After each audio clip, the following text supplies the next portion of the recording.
Isang mosque sa Parañaque City ang plano daw ipag-iba ng gobyerno para lang gawing kasino. Kaya naman ang mga Muslim doon ngayon pa lang umaalma na. Kapag giniba raw ang kailang bahay-simbahan, tiyak maghihiganti sila. Yan ang story number 7 ni Andrea Bautista.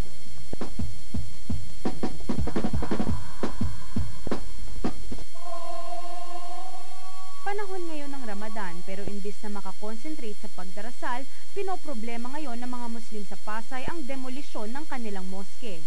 Kaya napakasakit kung isipin na ang gobyerno natin ay ina-attempt nilang gibay ng pinakasagradong lugar.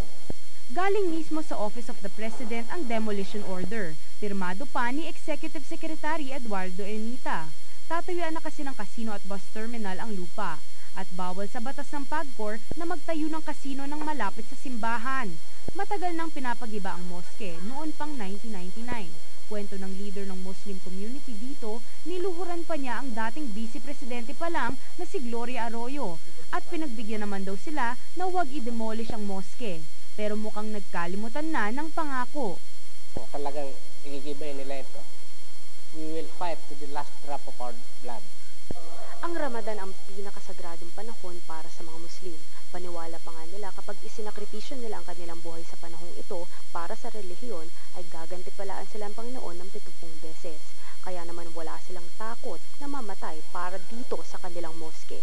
Matanda, babay, bata, kaya namin isangga sa kanyon. Malaking kasalanan sa mga Muslim ang gibain ng isang moske. Payo daw ng mga kapatid nila sa Mindanao, hayaan ang demolisyon para magkaroon sila ng dahilan para magdeklara ng holy war o jihad. Tangisan na ng ngipin. Kung baga sa patayan na yan. Pinaparelocate ng palasyo ang moske, pero kung saan, walang sinasabi ang order ng Malacanang. Andrea Bautista, The Evening News.